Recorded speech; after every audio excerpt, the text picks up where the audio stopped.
নমস্কার বন্ধুরা, দিলীপ পি কিচেনে স্বাগতম। আজকে করলার পাতলা ঝোলের রেসিপি দেখাবো। আর এই পাতলা ঝোলের রেসিপি খুবই মজা লাগে। গরম গরম ধোয়া ওঠা ভাতের সাথে করলার পাতলা ঝোল রেসিপি খুবই ভালো লাগে খেতে, এবং এটা স্বাস্থ্যসম্মত। তাহলে দেখে নিন কিভাবে করলার পাতলা ঝোল রেসিপি করছি। আর এই পাতলা ঝোল রেসিপি করার জন্য আমি যেখানে পাবদা মাছ, অনেকে কাজলি মাছও বলে, এই মাছটা নিয়েছি। আর এই মাছটা দিয়ে করলার ঝোল খুবই মজা লাগে। আমি করলা, কাঁচামরিচ, পেঁয়াজ এবং একটা আলু নিয়েছি। করলাগুলো সুন্দর করে ধুয়ে ভালো করে কেটে নিয়েছি, আলুটাকেও কেটে নিয়েছি, পেঁয়াজ কুচি করে নিয়েছি এবং কাঁচামরিচও আমি কেটে নিয়েছি। প্রথমে মাছগুলোতে আমি নুন আর হলুদ মেখে নিচ্ছি।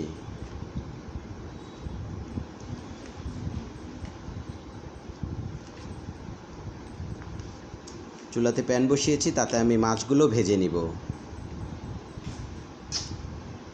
যারা আমার চ্যানেলে নতুন, আমার চ্যানেলটাকে সাবস্ক্রাইব করবেন, বেল আইকন দিবেন যাতে পরবর্তী ভিডিও পেতে পারেন।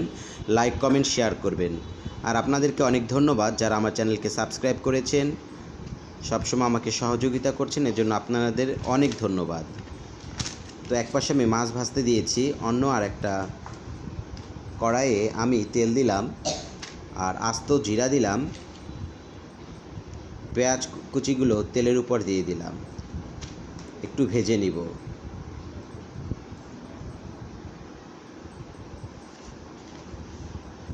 আমি ভেজে নিচ্ছি পেঁয়াজ আর জিরাটা। আর বন্ধুরা দেখতে পাচ্ছেন এই পাশে মাছও আমি উল্টে দিচ্ছি, অর্থাৎ মাছগুলো আমি ভেজে নিচ্ছি। মাছগুলো সব উল্টে দেওয়া শেষ। খুব কড়া করে ভাজা যাবে না, মিডিয়ামভাবে ভাজতে হবে। তো পেঁয়াজগুলো আমি কিছুটা ভেজে নিয়েছি। এখন সরাসরি আলু আর কেটে রাখা করলাগুলো দিয়ে দিয়েছি। আর করলাগুলোর মাঝখান থেকে আমি বিচিগুলো ফেলে দিয়েছি। 1 চামচ রসুন বাটা, 1 চামচ হলুদ,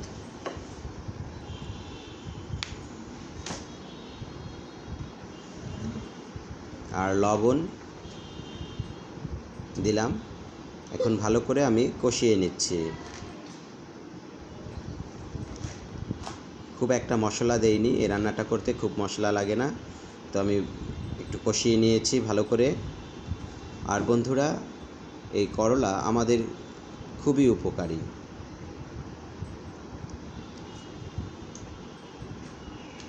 দেখুন কতটা সুন্দর দেখাচ্ছে। এখন আমি জল দিয়ে দিলাম। যেহেতু পাতলা ঝোল, ঝোলটা একটু বেশি দিয়েছি। ঢাকনা দিয়ে ঢেকে দিলাম। বলক এসেছে আর আমি ঢাকনাটা নামিয়ে দিলাম। এখন মাছগুলো আমি দিয়ে দিচ্ছি। তো বন্ধুরা, করলার রসে রয়েছে অ্যান্টি ইনফ্লামেটরি উপাদান, যা শরীরের কোলেস্টেরলের মাত্রা কমায়। করলার রসের অ্যান্টিঅক্সিডেন্ট ত্বক ও চুলের উজ্জ্বলতা বাড়ায়, চর্মরোগ সারিয়ে তোলে এই করলা। আবার ওজন কমাতেও করলার রস সাহায্য করে, এবং করলার রস ফ্যাট বা সেল বার্ন, নতুন ফ্যাট সেল তৈরিতেও সাহায্য করে। তো বন্ধুরা, ঢাকনা দিয়ে আমি আবার ঢেকে দিয়েছি। দেখুন, উঠিয়ে দেখালাম আর কতটা সুন্দর দেখাচ্ছে। করলাটা আমার হয়ে গেছে। খুব একটা বেশি মশলা লাগেনি, আমি অল্প মশলাতেই এই করলার ঝোলটা করেছি। দেখুন কতটা সুন্দর লাগছে। আর রান্নার পরেও করলাগুলো কতটা সুন্দর সবুজ রয়েছে। আর এই করলার তরকারি দিয়ে ভাত খেতে খুবই ভালো লাগে, খুবই রুচিকর আর খুবই মজা। একবার হলেও আপনারা এই করলার ঝোল করে খাবেন, আশা করি আপনাদের ভালো লাগবে। গরমে আপনাদের অনেক উপকার হবে।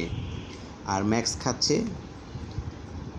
আর করলাগুলো খুব বেশি একটা তিতা লাগে না এভাবে রান্না করলে। তো বন্ধুরা, আপনাদেরকে ধন্যবাদ। আপনারা ভালো এবং সুস্থ থাকুন। আর বেশি করে ভারীযুক্ত মশলা খাবার না খেয়ে পাতলা পাতলা ঝোল করে যে কোনো তরকারি আপনারা খেতে পারেন, তাহলে আপনাদের অনেক উপকার হবে। আপনারা ভালো এবং সুস্থ থাকুন। আপনাদেরকে অনেক ধন্যবাদ।